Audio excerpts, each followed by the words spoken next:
Hi. Hello. Welcome to A Head and Heart, the podcast. the podcast, where we be Sipping and spilling the tea on all things embodiment, mental health, whatever, yoga, whatever else is coming up in these brains and bodies and hearts. To start, you want to do a little movement? Yes. Kind of, if we're going to be seated for a little bit. If you are joining us, either way, in the ears, in the eyes, you're welcome to join us or meet us in whatever way feels good. You could do this movement from a chair too, but I'm going to start standing. So let's come back here. All right.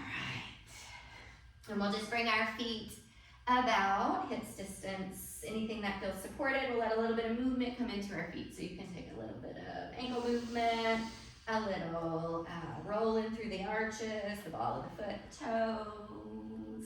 Let it move up the body, so into your knees. And we're just breathing as we're letting a little bit of intuitive movement. So I'm just guiding you. If there's something else that feels better, maybe take it into some side to side. Maybe into those hips a little bit into your side body. And if you haven't found any opening or stretching yet this morning, right, really let it be a good morning kind of stretch or good evening, depending on when you're listening. For me, it's a little bit of a good morning stretch. Oh, let it come into your shoulders, maybe lifting and lowering the shoulders. Right, letting your elbows find a little bit of movement, your wrists and your fingers. And then taking a full body stretch in whatever way that feels good to meet your body. Oh, pausing there for an extra breath. So just breathing into the entirety of your body. And all the way out. And then I'm going to take a little bit of a fold. I'm just going to fold it down, knees bent as much as heels good. Take a little shimmy at the bottom of that fold, maybe through the shoulders, through the arms. Maybe a little lift and lower. Still breathing. And when you're ready, we're going to bring it back up. So just breathing it all the way up. And then we got exhale to release. Maybe hand to heart, hand to belly. Maybe dropping those eyes down for just a beat. Welcoming your body and your breath into this conversation.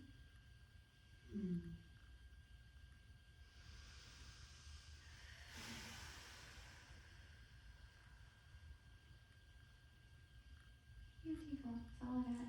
Oh, that's lovely, Julie. I love just a little bit of movement, just to ground. You know, I get real excited about sitting down to talk with you about all the things that are like brewing. Yes. And so, you know, anytime I am that keyed up, good, bad, and different, right? Like it's just so helpful to find a little bit of embodiment, some movement, some breath. Just remember that I'm in this body using breath and movement. Yes. So that's why I think I want to start today. Well, it's a little down regulation for our nervous system, right? But it's also very authentically you, right? That was kind of what I was actually thinking about during the practice is like, it's very hard to just teach without really any students, right? Yeah. To just teach towards the camera. Yeah. And well, I just teach feels like you. Yeah. Teach to how I move. Yeah. How I move. Love How it. practice meets me.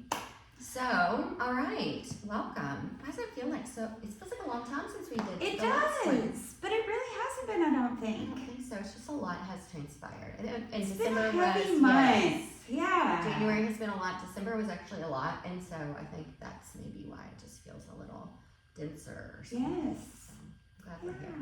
Glad we're Me here. too. Grateful we're here. Yeah. Are we both in the screen? Okay. Yes. We're in my studio today. So making it work. Yeah. All right, so peeve and pleasure. You want to go or you want me to go? I want you to go first because you had yours prepared and they were very lovely. Loosely prepared. Okie dokie, artichoke. My peeve. And I know not everybody's going to agree with me, and it's okay. It's all right. It's how this world world works. Yes. So my peeve is fucking AI.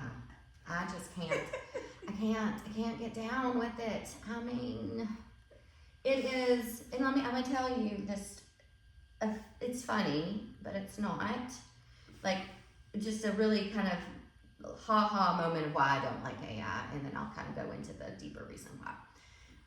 So I love animal videos. I love them. Like, before AI was just, real, like, this was somebody filming their animal doing something precious or silly or whatever. And so I sent a picture of, I was like, oh, to my boys at this, okay. And when I say it out loud, it's like, obviously it's fake. A video of this gorilla eating a baby gorilla eating a heart-shaped cookie. And he was just so sweet and I was like, oh my gosh, this is so cute. I sent it to the boys and they immediately were like, Mom, that is not real. Oh. Oh, okay, like, whatever. It's so cute. It's still cute, but it did have me like, wah, wah. Like, took your joy for a moment. Took a little joy out of it. Right, maybe if I would have examined it closer, I would have recognized that it probably wasn't real. So, I don't know. I'm like, I don't like navigating. Like, it's already, like, like navigating what's real, what's not real. And then on top of it, we just have this, like, ridiculous. And so the deeper part is, like, the manipulation of it or people using it in a way that's not authentic. It's not who unethical. We are. Yeah, it's like, I don't know, just even the language of artificial intelligence. Like, what's wrong with our genuine intelligence? Yeah. Right? And if it's not, and if we aren't feeling genuinely intelligent, like, let's read something, or I don't know, like, I know I'm not on, everybody's not going to be on board with it, but I don't know, there's something about it. Girl. I'm still trying to, like, dig into the root of it, and I think when we get into some conversation, there's some ties, some other things that we're going to talk about that feels like the lie. Yeah, like there's just a element of manipulation that feels a little sticky to me. Cringy. A little cringy. Yeah, a little cringy. Okay. Yeah, so that's my peeve. What's your pleasure, my Juju? pleasure, is community care. I feel like this comes up a lot. I think just the word care, I don't know. I just, there's something really comforting about being in a community that cares about you and other people. And there's so many examples for me right now, globally, happening that we can see with our eyes of people showing up for each other, whether they are, know each other on a deep level or not. But then even in our own community, like last weekend, I told you how much it meant to me. It was like, I just put out there that I was going to the MLK March, that I've gone every year, if anybody wants to join me. And then I had like 6 people show up at my house. Like, come on, let's go. Let's do this. And like, I don't know, like on top of like some of those people had never done it before. So it's like community care. Like, I don't know, like somebody just saying, this feels good to me. Anybody else, does this feel good to anybody else? Do you want to do this? Do you want to be in community? And then it's like, oh yeah, let's go. Let's do this. And your community's showing up. Yeah. Right? Like, it was just really sweet. And it felt inspiring. Yes, inspiring. And then you get there and there's just this community of beautiful people, like with a shared vision and from different walks of life and experiences. And the message was just really beautiful. I don't know. So community care. It felt like, to me, in that auditorium with all of those people, it felt like a big hug of unity and community. So anyway, that's my pleasure. Oh, lovely. Okay. So my peeve and pleasure. Oh gosh, I forgot what my peeve was. Let me think here. I remember what my pleasure was. You want to start with your pleasure? Yeah, I'll start with my pleasure because it kind of riffs off what you just said. So my pleasure is hard work pays off, right? And kind of part of that is the community care, but it's seeing these beautiful businesses collaborate and care together. And like even our partnership, right? We're collaborating and care together, right?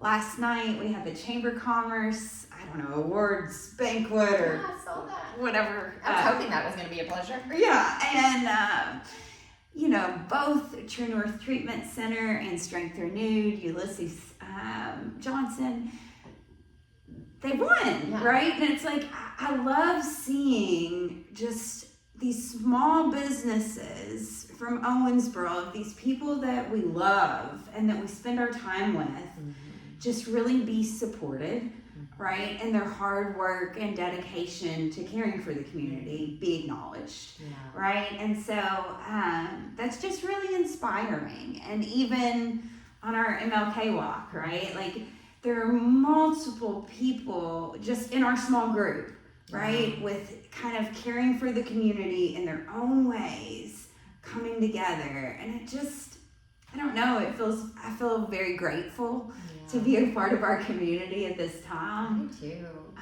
And to kind of get to see this really cool, I don't know, holistic care happening in Owensboro in a new way. Yeah, I love it. I think that's a great pleasure. Yeah. I read something yesterday, I can't remember, anywho, it was just talking about in a kind of this idea of community care, you know, there's not, like in what you saw in that gathering there and what you saw in the celebration last night, and I don't know, it's like there's not this, like all the different groups coming together. It's not like one person that's dominating the leadership, right? Like it's like this circle of like common ideas and coming together and making this work. Everyday people like saying, okay, well, this sounds good, let's go do that. Or it's not like a... I hear you. Okay. It's not competitive or like, I don't know, pushing somebody else down to get there. It feels like we're all lifting each other up, right? To serve one common good cause, right? Which is community and, I don't know, loving on people.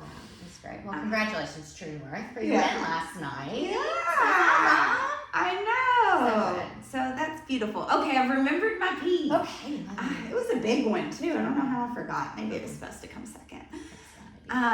So my peeve is not taking my own or our own best advice, right? It's like being able to say, on one hand, advocate for yourself, right? Like speak up when you need to, say when things don't work for you. But on the other hand, you know, not realizing when that maybe applies to myself, right? So that's my peeve, is just I'm really trying to be conscientious of taking my own best advice, right? And that means speaking up and advocating for what I need, right?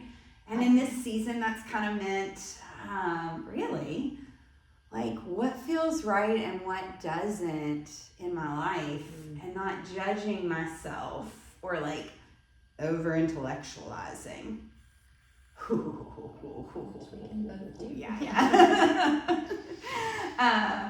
Teasing it apart, picking it apart, just trusting my gut, right? And advocating for myself. I love that. And I will say, like, so that's your peeve, but I can, of course, spin it to be a pleasure. Like Because it is like... And both. It is and both. It is the fact that you recognize, right? So to me, it's like that awareness is so often the pleasure, because even if it's a rocky moment to witness within ourselves or outside of ourselves, when we can see it and there's some awareness around like, oh wait, maybe my boundary has been crossed, and not judging the fact that I just, you know, it was what it was until I recognized, and now I recognize, so now my path might be a little different. And so there's a pleasure in that. Yes, there is, right? And both. Yeah. And I think that's been really a profound realization for this month. That I shared with you before we kind of hopped on that my word for the month is detox, right? Wow. And I'm just like detoxing mind, body, and spirit, what doesn't work, and really embracing like the gratitude, the joys, the lovies in my life, right? And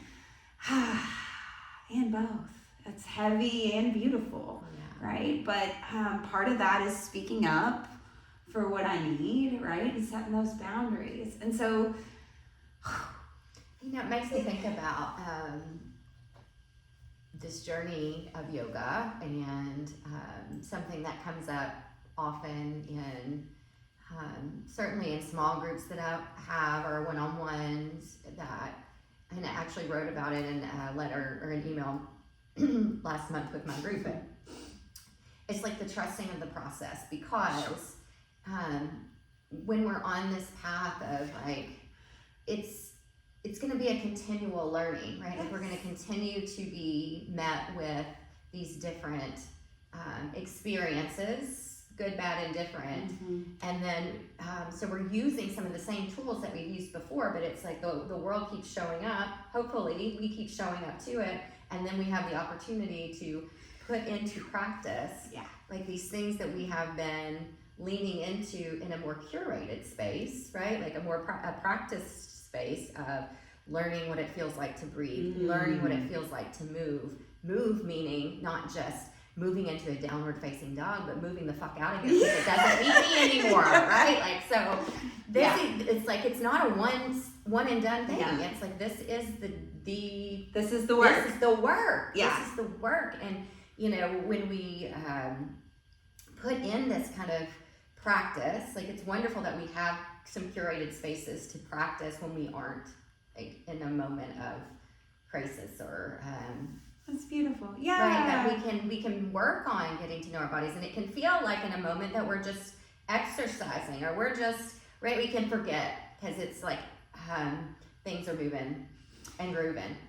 So what you're saying makes me think of something that is one of my favorite cues from Wayne's classes. Okay. Right? Our sweetest friend Wayne Pickerel, shout out to Wayne.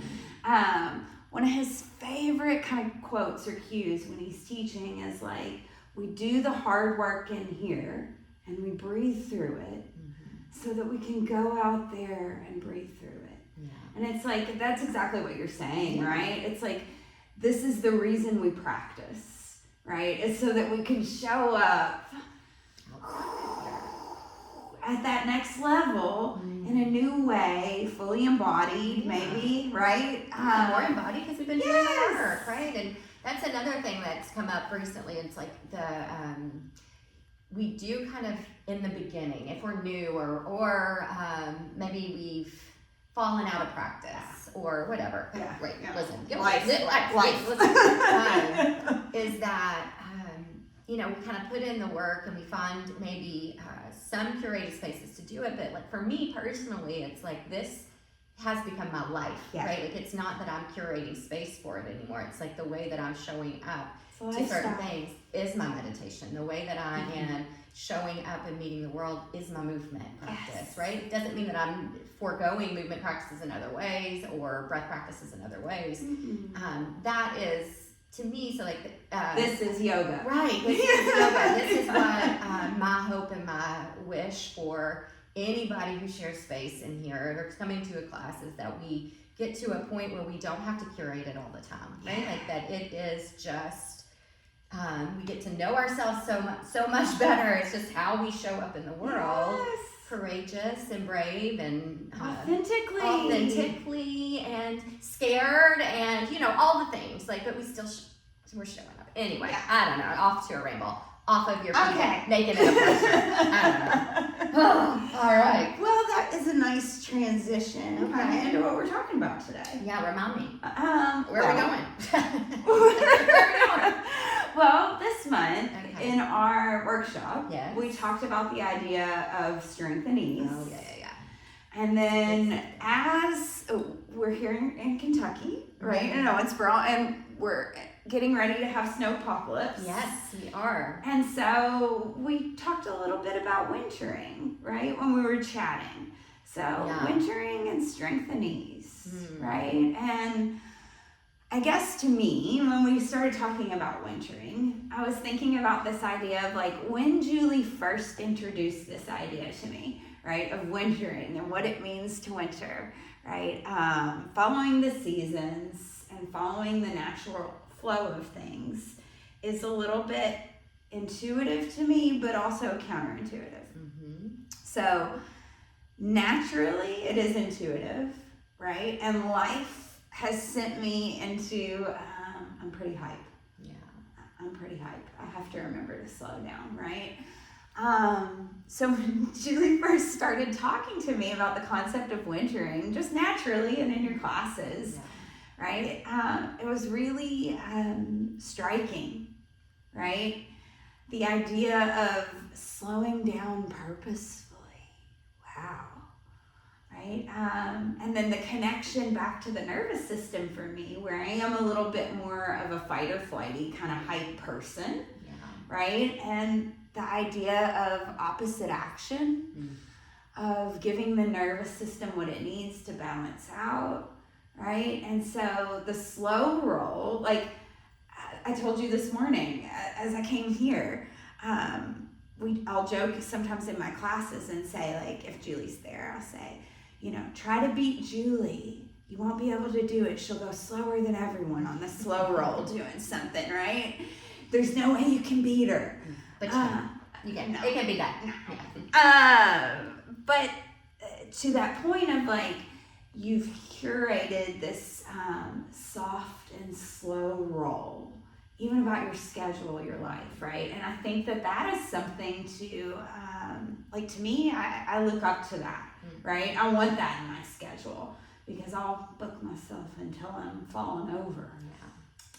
Well, I used to do that too. Again, to me, that's just I don't know why this word is coming up for me so much right now, but that over-curated space, it's like so in the beginning, we may have to curate that space for it first, but eventually it will become, if that's our practice and where we're going, like, it will become more spacious, right? And it will happen a little bit more naturally. But that's also a yogic philosophy of, and the word is escaping me. And we talked about in our training recently, but the training that I'm in, about honoring the opposite. And it's not a false positivity thing, but what it is, it's rewiring our brain. It does have a lot to do with neuroplasticity too. And how if we are in a moment of like maybe doubt or whatever, just use that as an example, like when we kind of cast our mind to a moment in time where we weren't, right? And how it is like just a reminder that we are capable. We've made it through this, we can make it through that. So it's whatever you said made me think about that. The opposite action. Yeah. So that's kind of I know in DBT we specifically use that, like the dialectical behavior therapy. They kind of call that opposite action. And I think this, you know, lots of therapeutic techniques or intuitive techniques that have been rebranded over the years, right? Yeah. And so, like, that's just one way of saying it. And it landed for me years ago of, like, opposite action, right? Like, I'm fiery, so I need a little, like, water or ice. Yeah. So very Ayurvedic also. Yeah. And, like, you know, if you're doshas, that's how we kind of balance our doshas, but that's a whole other conversation. But yes, so the wintering. Yes. And so we even debated, just like I sent Beth a message, was like, oh, looks like the whole town is shutting down. Want to get your take on, do you want to meet to do this recording? I'm happy to turn on the fire and be out here. And it's okay if we want to just wait, you know? Yeah. And she agreed, oh no, it's just snow. Like, we'll figure it out. And it feels cozy. But it's, again, this kind of opportunity to think about, I don't know, like we go to the extreme here sometimes because we're not maybe prepared for a winter event. Yeah. And I love the remembering of like a forced kind of shutdown, kind of makes us, it forces us into it versus us having to choose to do it. Yes. Which I don't know, not good, bad, and different, but that we can be prepared and soften into being cozy, which is what this season is. Winter is about turning inward, hibernation. If you're looking at like what does nature do, right? Like it really goes inwards. The bears are hibernating. We're like preparing like for the cold or taking care of ourselves in that way. Now we live in a society that, you know, we can't fully, like we can't just everybody hibernate. There are communities that do that. Not here, obviously, in the United States, but there are communities that do that. It's like the winter's coming, we shut down, we all do this thing. Ours is not like that, right? No. And that's okay, right? We can invite these practices into the season, even if we, you know, we still have to show up, we still have to go to work, we still have to, you know, be there for our kids, be there for our parents, be there for, you know, our friends. We still have to show up in the world, but we can do it in a way that is a little more intentional, creating space, like layering up, maybe versus like one of my favorite things, like, again, it kind of goes back to when people would ask me about, okay, well, what is your, kind of wanting it, like, okay, how do we do this? How do we do this yoga practice off the mat, right? Like, I'm like, well, it doesn't really look like that. But one way that I kind of show up to it is like, I honor what's happening. Like, so if I can't go outside comfortably, like with my layers and my, you know, and be outside, like then maybe what this is telling me is that I need to drop into my meditation a little bit more inside. Maybe I need to be reading or journaling versus being outwardly in my fire. Yeah. Right? I don't know. Beautiful. Yeah, no, I completely agree. I think this, I don't know. Humans were made, you know, to honor the seasons. I feel like we're little animals, right? When we take it down to our biology, and it's like this Western world has just, it doesn't necessarily allow us to honor the seasons, maybe in the same way we were built to, and we can create space for that. I think of the example you gave one time. I can't remember what we were teaching.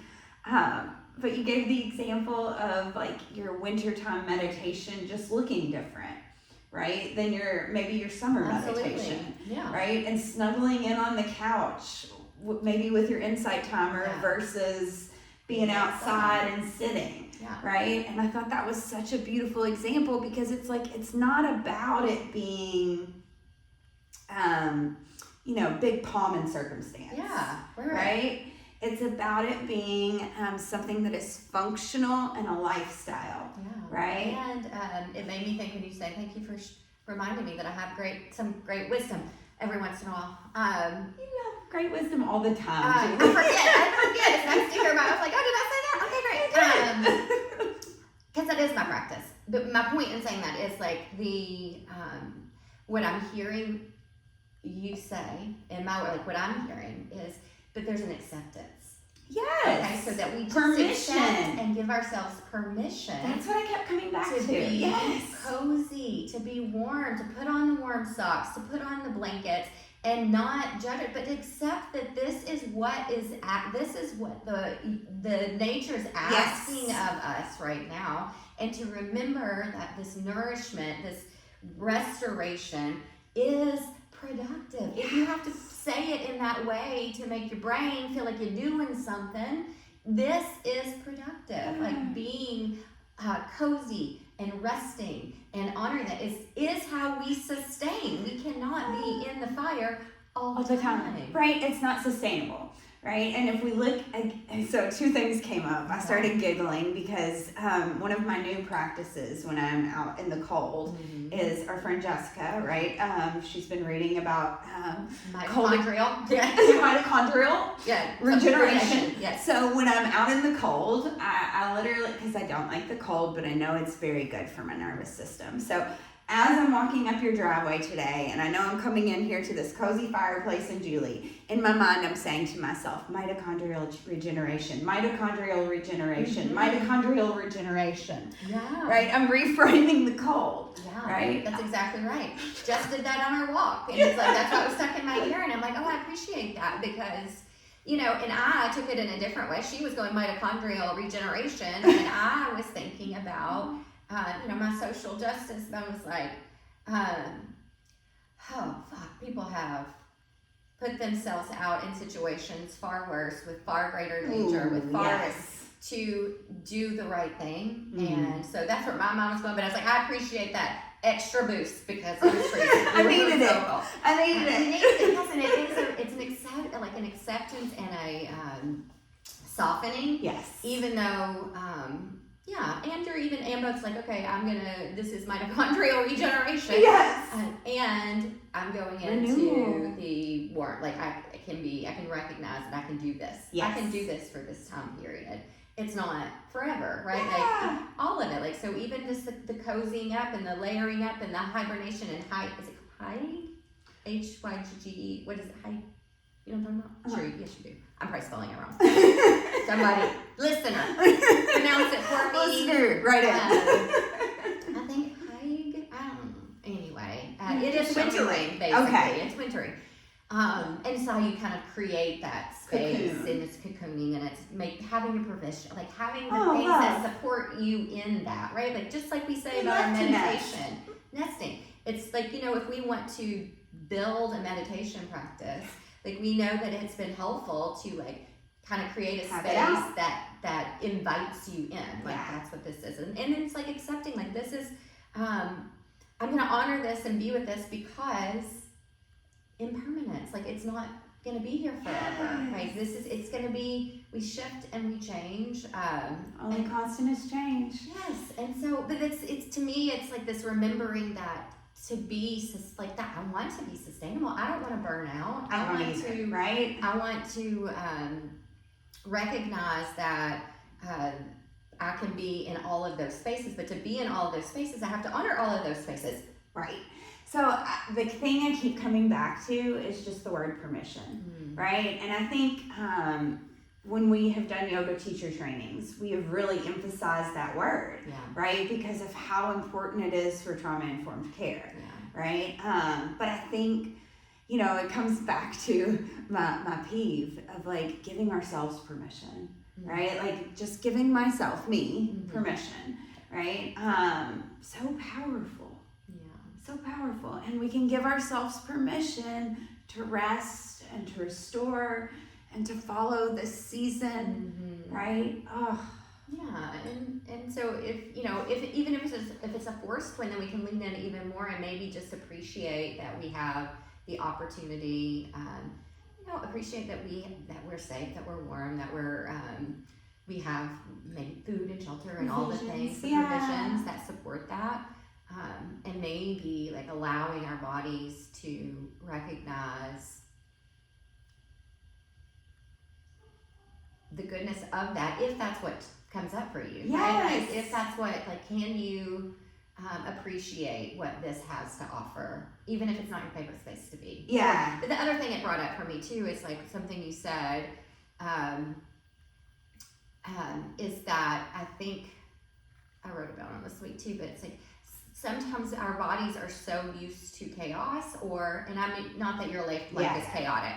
I'm just saying, like, when I think about the overactivity and the overstimulation, it makes me think a little bit of chaos in my own brain. It's that we are so used to that, right? That when we put ourselves in a situation that feels less than that, calm, right? That it feels foreign and therefore feels wrong or bad, or and so it's like recognizing that sometimes it takes a little bit of like, wait, no, this is good for me, right? The reframing of it for that reason, like it's healthy for us to do that, even though my body right now might be sending me a little signal of this is uncomfortable. I think that's such a good point, Julie, and that's something that comes up in the therapeutic space so much, right? Especially, I had a flash of a particular client talking to me about like the first healthy relationship that they were in after a really abusive relationship. And it's like the nervous system sends us these signals, right, that maybe pull us away from, right, what perhaps is more natural, right? It pulls us back towards what is what we're used to, right? Because the nervous system thinks that's safe, right? For me, it is very safe to be in a hype space, right? I'm hype, I'm in that fight or flight, I'm fiery, I'm a little Aries, right? And the power of yoga for me has been the opposite, right? Like I came into the practice with a very fiery practice, but what I found was that the slow, methodical, really intentional practices were what I needed to find my window of tolerance, right? To not be stuck in that fight or flight, right? I needed a little bit more of rest and restoration and permission, right? To restore. And so I think, the opposite action and just noticing, it goes back to kind of what you said earlier. It's like the power is in the noticing of where we are at, right? And to do that, right? We know, like that's the other thing that I shared with somebody this week or last week. It's like to know that, to recognize that takes spaciousness, takes the pause, the clarity. It's like, it's not, I mean, maybe there's some instances of like spontaneous, like insight or. Connected to Julie. Oh, hello, thank you. Maybe there are those moments of spontaneous, but I would challenge it almost to say that there's been work that's been put in to reach that clarity or that awareness. Yes. Right? There's been some underground work happening, some steady, consistent. It's like a snowball effect, right? That then opens, and it feels very powerful, and like it was this one thing when it's, probably this stepping practice. Well, and kind of going back to what my pleasure was of like hard work pays off. Yes. When we put in this practice or this lifestyle, right, shift, right, of really practicing some of these tools in our day-to-day as we go, right? That is kind of like we get the sauce. We get the really cool moments where the greens are greener or the things feel more clear, sharper, yes. Like a deeper knowing, deeper understanding. Yeah, I love it. Okay, the only other thing, I mean, we can talk about anything you want. But the only other thing was like the other thing I wanted, it just keeps coming up, and we don't have to riff on it for long. But it did kind of tie into my AI thing that I said. So the last week, my yogis in class are probably like, oh good gosh, like I really drove it home this week. And I think it's the third yama, Asteya, which is non-stealing. Yes. And so I had done a meditation last week or the week before, and they just had framed it in a way that was really beautiful. And of course, I'm gonna say it exactly like they did, but it was like we can understand the obvious of that message, right? Like if we were in a yoga space, this is what I used in class. Like I wouldn't come to Beth's mat, take her block, and then use it as my own in class, right? Like that would be the obvious, and I wouldn't, that's obvious. But what they were talking about in this meditation was how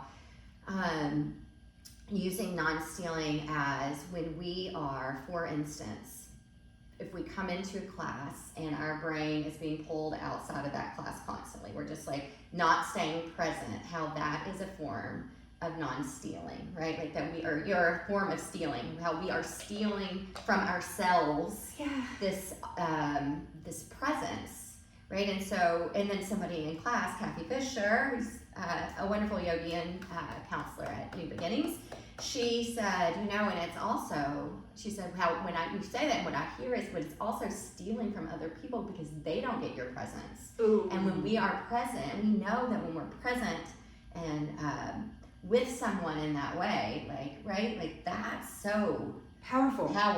And so I loved how that conversation just kind of took a deeper and a more expansive message. Stealing opportunity from ourselves, from right? yourselves, and I think a lot of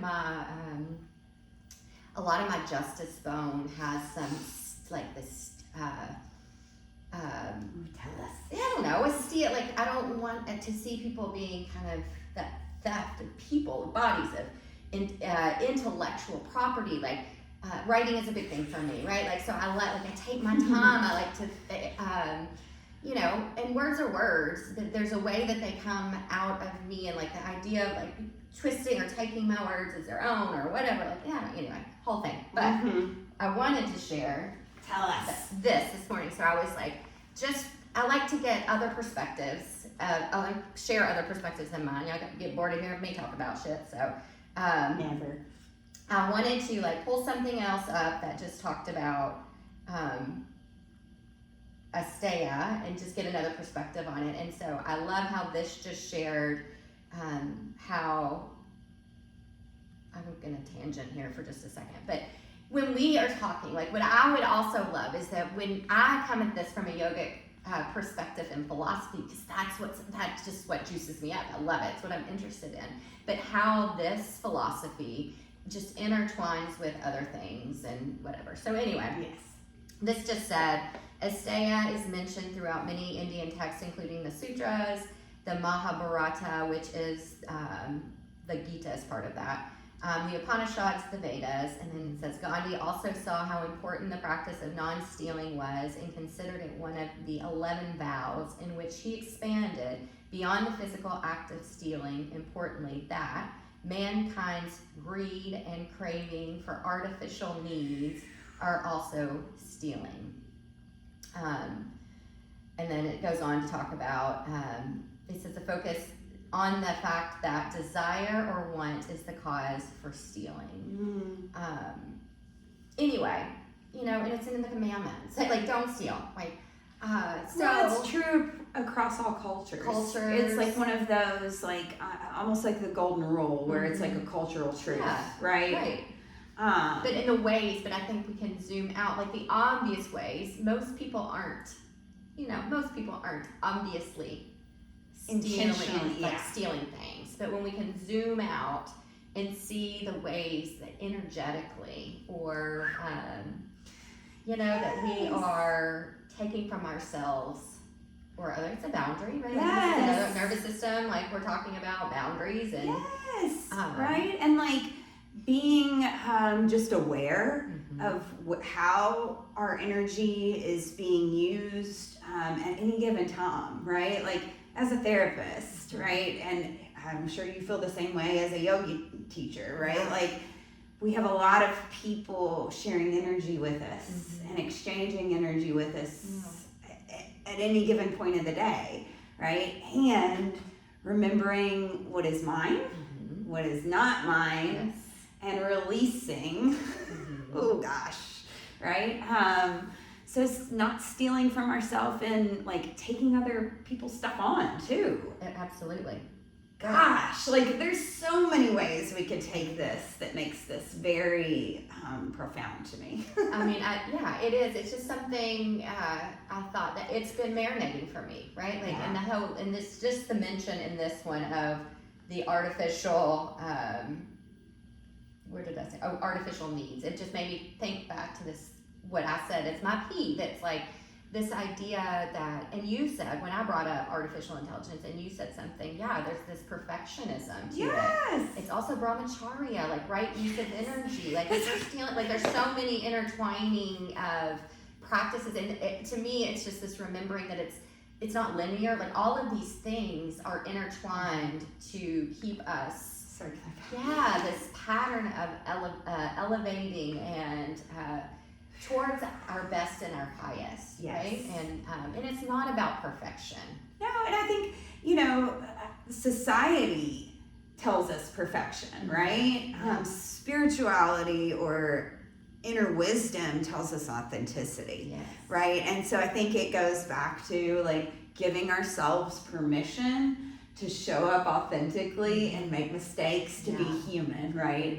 You shared a story before we started of like just being okay with making mistakes, being human. Yeah, I'll share it just because it was really powerful to me. So I'm in a training, it's the interweaving of yoga and social justice. I'm really fired up about this training, and it's anyway, so one of the sessions that we have once a month or once every other month is wisdom. I think it's called wisdom holders, and so she's bringing in people who are already living and doing the work, and she brought in this girl named Blair who does Smarter in Seconds. I don't know if you follow them on Instagram, but anyway, I followed her for a while, and she just takes these, she's young, and she takes these concepts and like, let's get smarter in seconds. Let's like write bite-sized information.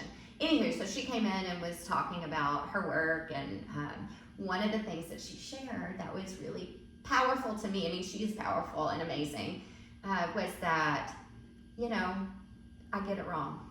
Yes. I don't get it right. I am afraid I'm going to do it wrong. I'm afraid I'm going to say it wrong. I'm afraid I'm going to show up and not meet it in the need that is there.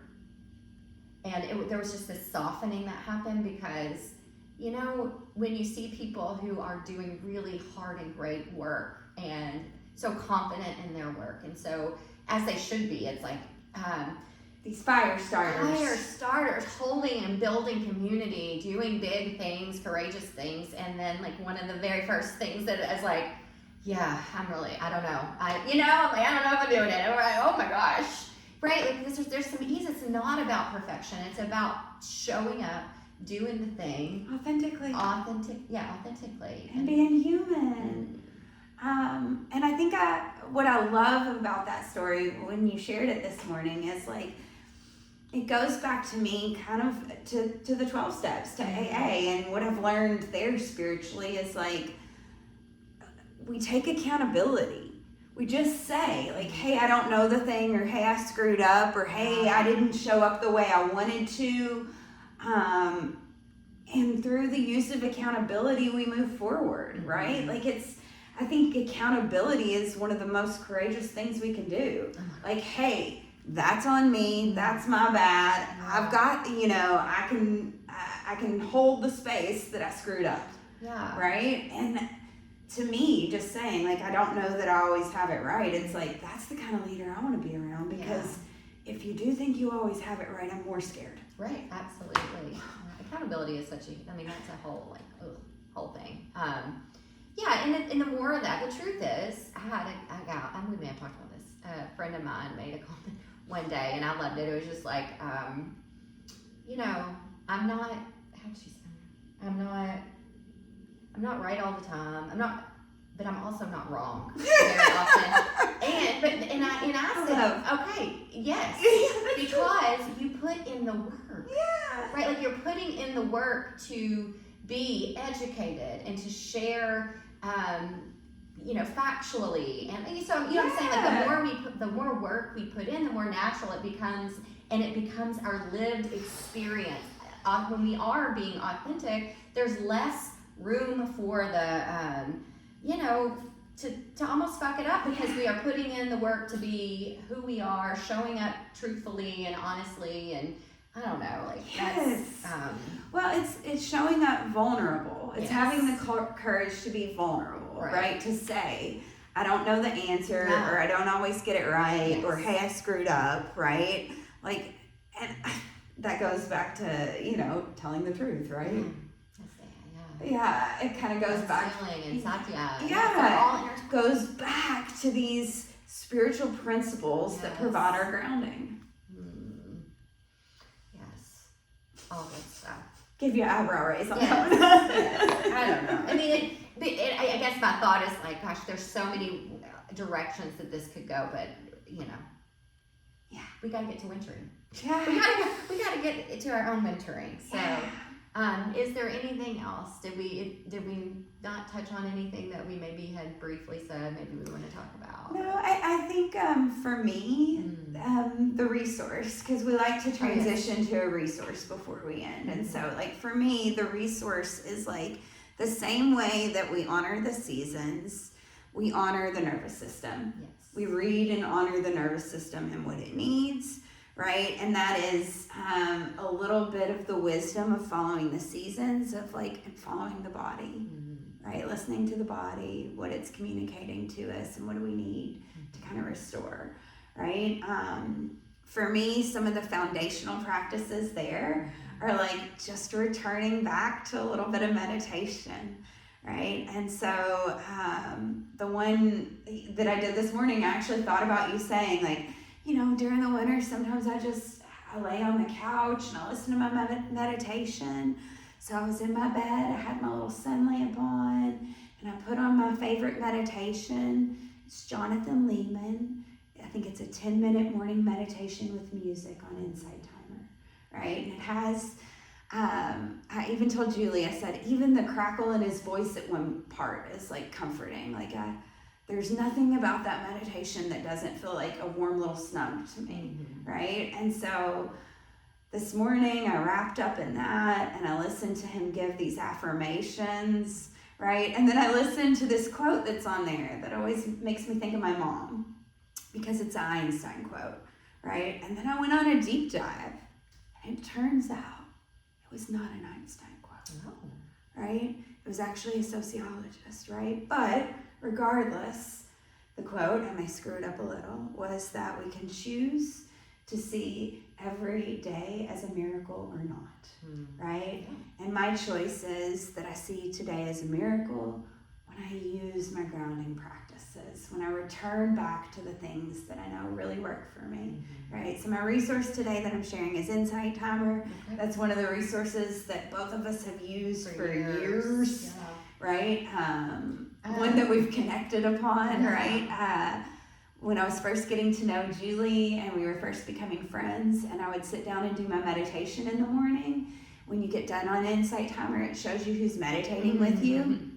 And I would see Julie and Wayne meditating with me every morning for like a year, right? And I would just be like, gosh, they're my friends, just meditating with me out in Owensboro. And like, I don't even know it at times, but there they are. So that's my resource. So my resource would be, because I think even just to back it up a little bit, and like when we're saying things like listen to our body, like that can sound very obtuse. And so my resource would be today is like, if you were gonna lean into wintering, okay, what feels warm and cozy, comforting, right? So it doesn't have to be meditation. Like we lean into meditation, and we lean into asana for things that feel, like we lean into these practices. But it does tea.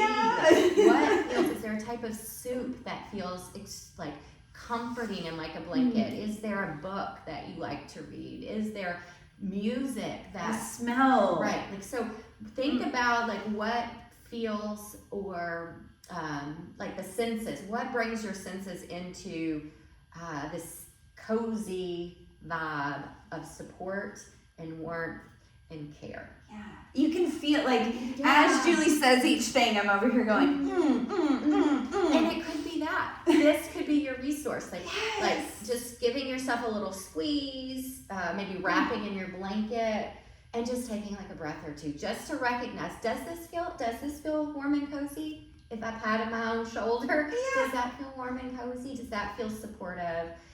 So this is how we learn, like what feels. Yeah, you gotta try it on. You gotta try it on. Yeah, and so it's like, this is the practice. It's stripping it down, and this is how we listen to our body. So when I say, or Beth says, I drop into my meditation, that's what we have found. That feels grounding. Yeah. Like what feels grounding and supporting. And since we're talking about wintering, and we supposedly, hasn't started yet, supposedly we are going to be blanketed in snow. So if that was the visual that you had, that we were going to be homebound and snowed in, what could I do that would make me feel cozy and able to enjoy this moment in time?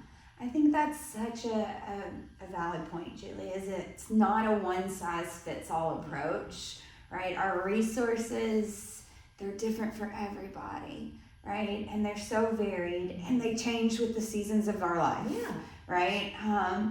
But the way we find them is we do try on different things, and we see what feels good to us, right? And you'll know, right? Because it gives you more joy, or it fills your cup. It's like the warm and fuzzies come from that terminology comes from somewhere. It gives me the warm and fuzzies. Like what gives you the warm? I know socks give me, like this is a thing that's happened as I've gotten older. I didn't even like to have socks on my feet. And now it's like, Oh, I do love this season because I get to wear my big old socks. Cozy Cozy socks feel so good on my feet. Yeah. So it's, anywho, I'm rambling, but. No, very valid. Okay. Right? So I just, like, when we're talking about resources, I do want it to feel relatable. I want, how do I do that? Like, how, this is it might sound like simple or too basic, but that's what these practices are, right? Like, it's meant to be, some of them are meant to be simple and basic and accessible, and sometimes that makes people think they're boring, or they're, you know what I'm saying? Like, this is why we want something that's wow and bam and in your face, and that's not it. So I love that, right? And recently when I was talking to a group of supervisees about what their self-care was, I kind of said the same thing of like, this could be anything. Please do not like think that this has to be like really fancy. Yeah. And one of my supervisees, her answer back was just like beautiful. She was like, I like to go home and I like to put my Snuggie in the dryer. Me too. And then I like to put my warm Snuggie on and get on the couch with my dogs. And I was like, that's beautiful, right? And so my only addition to that the only thing I would add is to just notice it. Yes. Right. So if that is what makes you feel cozy, then at least give it a breath or two to recognize that this feels, breathe it on in, fucking good. This feels cozy and supported and amazing. Yes. So that's my resource. Okay. All right. What do we have coming up? Hooey. We have Of Head and Heart, Align and Learn series. February, I think we're doing Sun Salutation B and Variations. A. Oh, A. I'm sorry. Just Sun kidding. Salutation A. I'm trying to skip a month ahead. Basic. That's for March. Sun Salutation A. That's in February. Ooh, do you remember the date? I don't. So we'll put it in the notes. Yeah. We'd love to see you there. Yeah. We're having a fun time just talking about a little bit of alignment and the energetics and psychology of that. Yes. And that is just to reiterate, because I've had some questions. If you decide to do these Align and Learns, we do offer continuing education. If you're already a yoga teacher, you do not have to be a yoga teacher to participate in any of these. No. Just a curiosity about the things that we talk about. So you can get continuing education through Yoga Alliance if you are a yoga teacher already. And then if you are choosing to do these classes or these workshops, the monetary investment that you make into these can be a deduction off of your teacher training when we roll out our next teacher training. So, and we have a waiting list right now for our 200 and 300. Yes. And our waiting list is getting there, girl. So, well, Beth and I need to get ourselves together and set some dates, and then we'll share that. We're about ready. And so, and then we both have classes, in-person classes, here in the studio. She's at Align by True North downtown. Yeah. Can I share my lovey for Bob Weir? Okay, so for our Valentine's Day class at True North, my Valentine's Day class, I can't speak for everyone, right? We have multiple teachers, but on Sunday the 15th, if you're here in Owensboro, please come join us at True North. The whole day will be donation-based, and we are going to celebrate the life and love of Bob Weir and the Grateful Dead and the music playing on. So bring out your dead. We're home. Right, we're going to celebrate Bob Weir with some yoga. We're going to have community drums in space, and there'll be some goodies because I just love the Grateful Dead and I want to throw a party for my friends. I love it. So, come on down. Okay. All right. All right. Well, as always, it's a pleasure to spend time with you and to share in this way. So grateful for anyone who tunes in and listens. We are always open to if this resonates in a way that makes you think, or you have sparks something for you, whether it's in alignment with what we're saying or not. We would love to hear from you. And then, of course, if there's anything that you would love for us to, or like for us to talk about, we're open to that too. Mm-hmm. So just maybe take a breath to kind of close it out. Yeah. Okay. So maybe let's put hands on the belly this morning. Fire in the belly. We talked about our social justice bone and our march. So just taking a few big breaths in, filling the belly, the ribs, all the way to the collar, and then allowing the breath to roll out. Let's take maybe 2 more together. Again, filling all the way up, stopping for a pause maybe, and then allowing it to release.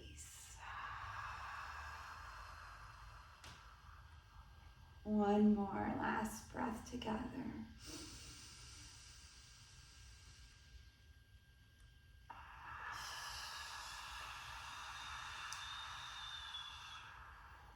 So lovely. I just have gratitude for you and gratitude for everyone listening. I love you. Namaste.